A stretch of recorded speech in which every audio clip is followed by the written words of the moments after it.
Welcome to the Humankindness at Work podcast, where you'll hear inspiring stories of people just like you making a difference in their corner of the world. You'll hear how human kindness is at work and how you can be a part of it. I'm Jennifer Clark. Ready to be inspired? Here we go. Sometimes when we think of people making a difference in the world, we think of leaders of huge nonprofits or celebrities with lots of money to donate, and we overlook the very normal people in our everyday lives who are putting human kindness to work. My guest today is one of those people. I've known my guest since we were in middle school, and she quickly became my dearest childhood friend. Now, when I say that Chasity Brimeyer is a normal person, I'm not talking about the garage full of 2 liters of Surge she would hand out during our high school pool parties at her house, because that was definitely not normal. What I mean is that she has a job in healthcare. She's a wife and a mom. She volunteers for her kids' activities. She's largely unknown to the world, probably a lot like you. But Chastity's very normal life and work are making a difference in her world. Chasity Brimeyer has been a pediatric psychologist for over 10 years, working with children and teens with chronic pain. She provides therapy and non-pharmacological strategies for helping youth get back to living their best lives. In 2017, she developed an intervention for kids undergoing surgery to help them manage their pain during recovery, and is currently working on expanding a clinic in Milwaukee, Wisconsin, to serve even more kids undergoing surgery. Chasity believes that our simple actions can bring healing and hope to those suffering around us. Welcome to the podcast, Dr. Chasity Brimeyer. Thank you. I don't think I've ever called you that before. Yeah, that sounded weird. I wonder if I could do it the whole way through. So, Dr. Brimeyer. Yeah, don't do that. That's okay. And we're going to try not to just laugh through this whole thing, but, guys. if we do. Yeah. Okay. Well, we won't talk about Surge. And I was thinking, people listening who were not born in the 90s, they don't even know what Surge is. It was I don't terrible. think it doesn't exist anymore, right? Oh, it doesn't. No. It was like Mountain Dew on but steroids. Worse. It was bad. I have such a vivid memory of one of the pool parties, and one of my brothers has like two liters under his arms, and he's floating around your pool. Like, yes. That was the life. Yeah, the early aughts, they were a wild time. Yeah. What a life we got to live. Yes. Oh, well, now you're working in chronic pain. Mm-hmm. And in your intake form, you described chronic pain, both physical and emotional, as a thief. And I think that's such a beautiful picture. I mean, it's not beautiful. It's an accurate picture of pain. What does that look like? So what have you seen pain take from children and their families? And then what does it look like to help them begin to get those pieces back? So it takes everything. When I think about kids and teenagers, their whole purpose is to figure out who they are and what their purpose is. And they're supposed to be going to school and hanging out with friends and, developing independence from their parents and having joy and a quality of life. And when you feel unwell, you get removed from all of that. And you lose that joy and you lose that sense of purpose and accomplishment and that sense of community. I think that's the biggest thing. It takes you out of the circle and you're on the sidelines. And after that happens, a lot of other sort of ancillary things happen, like your mood tanks and you get more anxious and your nervous system just gets more and more sensitive. And so the quality of life really goes down. And so I think it takes life, like every little and big thing that kids experience. Pain is kind of in the driver's seat and they're in the back seat, kind of having everything dictated to them. And families feel so helpless. Parents, we want to rescue, we want to fix it, and you can't. And so I think it's just a really, really heartbreaking situation. So it takes a while.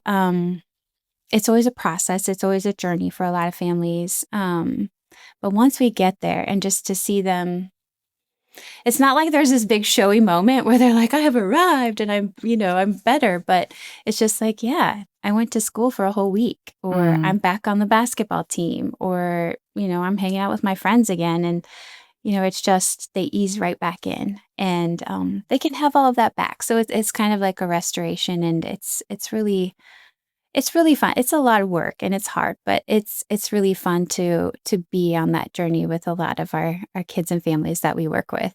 Hmm. So in your work with children experiencing chronic pain, how does compassion show up in just the small everyday moments of care? Yeah, it's the foundation of everything. So I think pain is tricky because it's not visible. So it's not something that you're going to notice in someone else, just walking down the street. And I think it doesn't garner the same kind of sympathy or support that some of the other illnesses do in childhood. Like before we moved to Milwaukee and I started in the chronic pain clinic, I worked in oncology, so kids with cancer. And that really, that will get people rallied, and they'll get together and support people. But the same thing is not true for chronic pain. And so I think having compassion for things that you can't readily see and understand, and having patience with people. Like the treatment path towards pain is a little bit backwards. I always tell my patients this. We have to gradually kind of get back into life, and then your nervous system will kind of reset and start functioning like it should.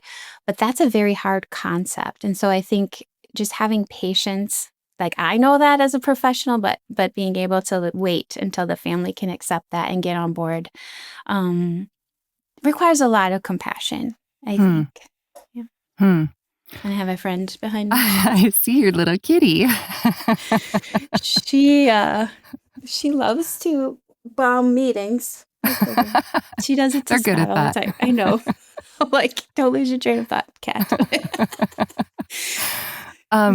So you're saying chronic pain affects like every part of a child's life, their school, their friendships, their identity. How do you help kids reconnect with a sense of normalcy? I think just asking them what makes them tick, like what makes them come alive. What are those values and that meaning that they really, it brings them joy, and that's different for everybody. So what are those things? How can we find those things in a small bit and kind of look at it like a staircase? Like today, we might just go to school and sit in the office and just hang out for an hour, and that's going to be our success for the day. Maybe if it's social connection, it's having a friend over for 15 minutes, just kind of stopping by. Maybe it's just getting back to sketching again, if art is really your thing, or, listening to an audiobook if somebody's struggling with migraines and they can't read. Like, we got to get really creative about having to make these things possible in your life again. So it's a lot of brainstorming and problem solving, but I think it centers on what is the thing that brings you joy and makes you want to get up in the morning. And we're going to start there and figure out how to take baby steps until it eventually feels like you feel like you again. Yeah, I imagine that's an overwhelming thing to start. When you look at pain affecting your life, it's like, this is, like you said, it's in the driver's seat. Yeah, so taking little bites at a time, little focus. Yeah. And being able to convey confidence. Like, I know that you can do this. I know it feels like you can't right now, but I know that we'll get there. And so I think part of that compassion piece too is getting people to trust me as a provider, and getting them to get on board with me, I think, but just really conveying that they can do that, and it's possible. Can you tell us a little bit about the intervention that you created in 2017 to help Yeah. kids manage their pain after surgery? Yeah. So this is so funny because it was the result of kind of a random hallway conversation, like right outside my office. One of our nurse practitioners who's in charge of the acute pain service, so she helps take care of kids after surgery, was like, there's this specific type of surgery that the kids are really struggling with. Is there anything that, any handout you have that you could give them? Um, just to give them a little bit more help. They were really anxious. It's an Mm, intense surgery, so it's pretty painful after. Um, and I started looking, and there really wasn't anything. And so I just took what I had known from working with kids in clinic with chronic pain and acute pain, and just sort of put together a little booklet and started trying it out with people. So it has different relaxation techniques, and it's kind of funny because a lot of kids will learn diaphragmatic breathing or belly breathing in school, and so they'll roll their eyes. But again, mhm, it's just kind of helping them understand how pain is processed in the nervous system, and specifically what they can do to decrease the loudness or the volume of those pain mm, signals. So we do a lot of relaxation. We talk a lot about how to think about pain in the most helpful way. This is what I have going on. These are the pieces of my current situation that I have some say and control in. So I'm going to focus on those.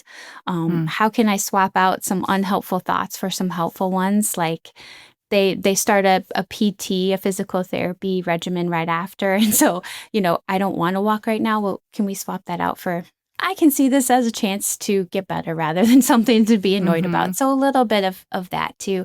And just strategies for parents to really empower their kids and to take care of themselves as well. Because I think as parents, we have a really hard time putting on our own oxygen mask. And so yeah, I just a bet. reminder that that's okay. And that's actually necessary because your kid needs all of you right now. So we started doing that, and I've kind of tweaked it along the way based on patient feedback. But what started as a hallway conversation is blossomed into something that it's like my favorite part of my job right now. So it's really Mm. exciting.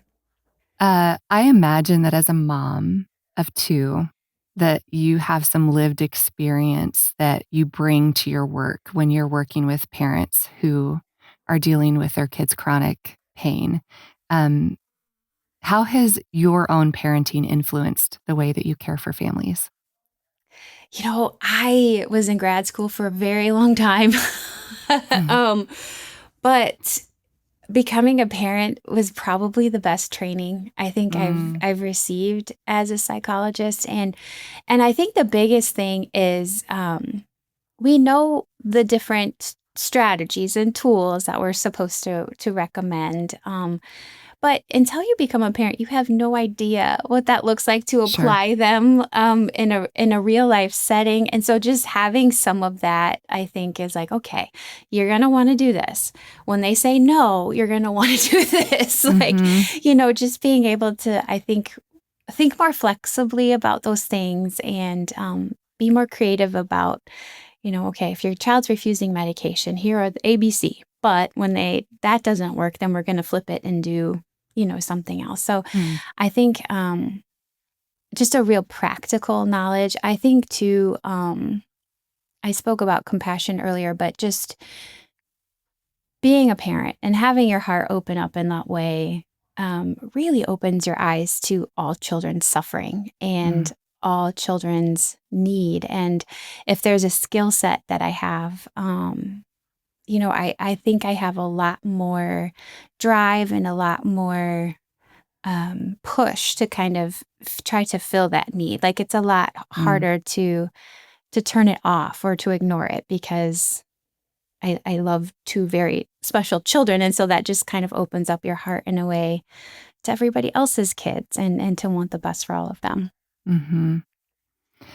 One thing I love about you is even outside of your job, your work, you're involved in your community and you coach, you volunteer. I'd love to hear a little bit about that. But why is it important to you that your work of alleviating pain Mhm. extends beyond your job? Yeah, I think for me, pain was a really formative experience, I think, in my childhood.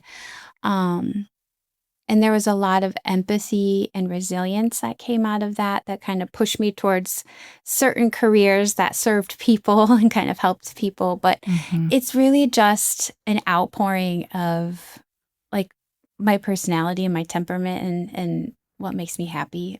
So when I think about wanting to help my community, I mostly I'm thinking about my girls and I'm thinking about their friends and I'm thinking about the kind of world that I want them to live in. So I want to build that world for them.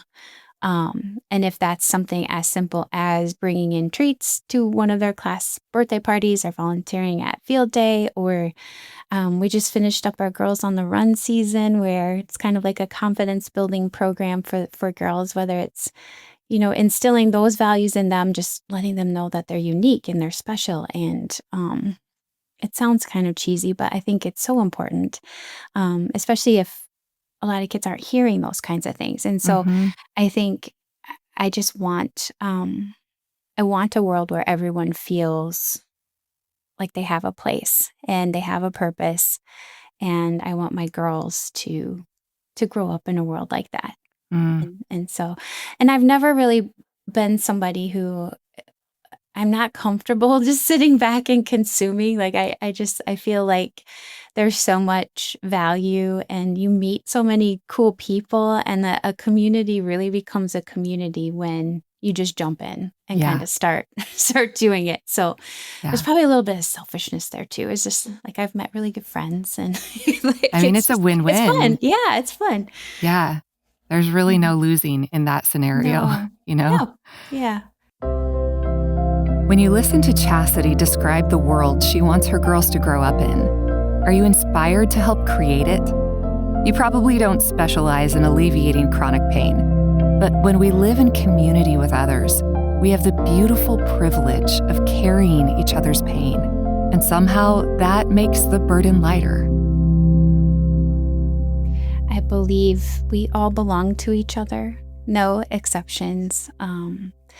I would love to take credit for that line. It's actually from Father Greg Boyle. He started I think it's called Homeboy Ministries in LA. So it's like a ministry for the incarcerated and ex Mm. gang members, sort of these people that find themselves on the margins. But to me, that means nobody's outside the circle.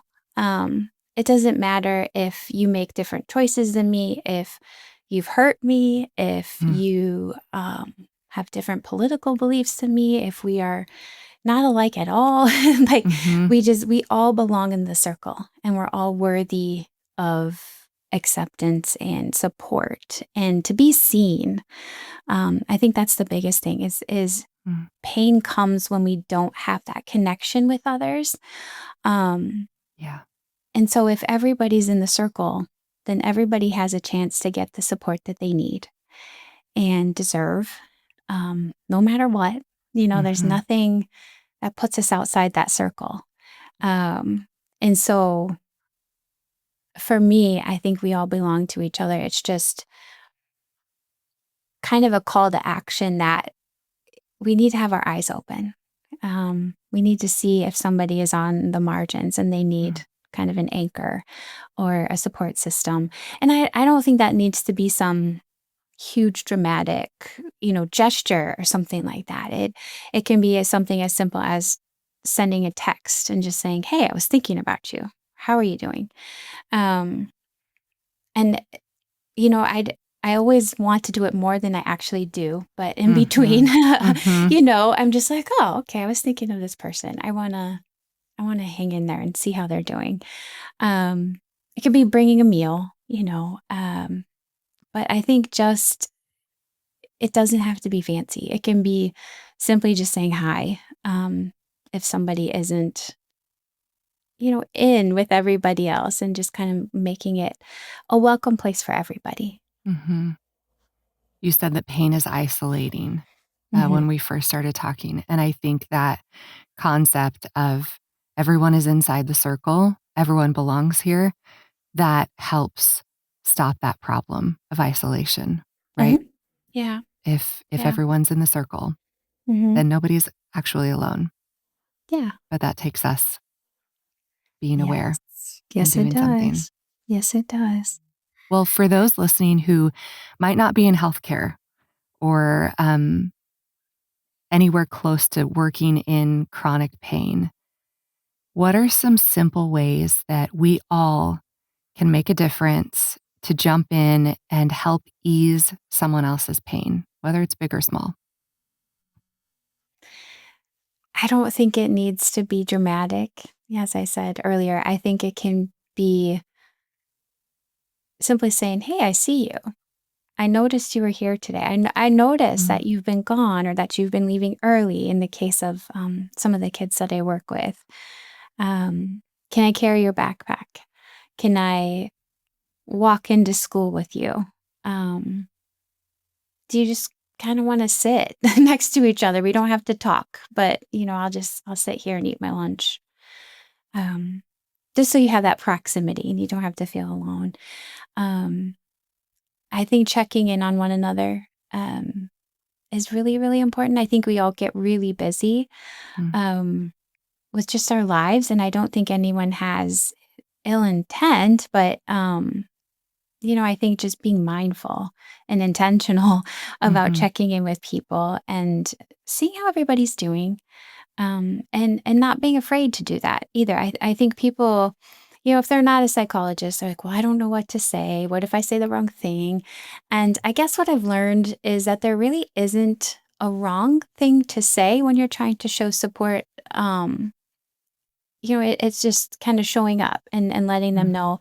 And I think it's okay to say, I don't know what to say, but I'm here. mm, um, yeah, I think just helping people feel seen is the most important thing, um, and valued. Like it matters that you're here. I mhm. see you. I miss you when you're not.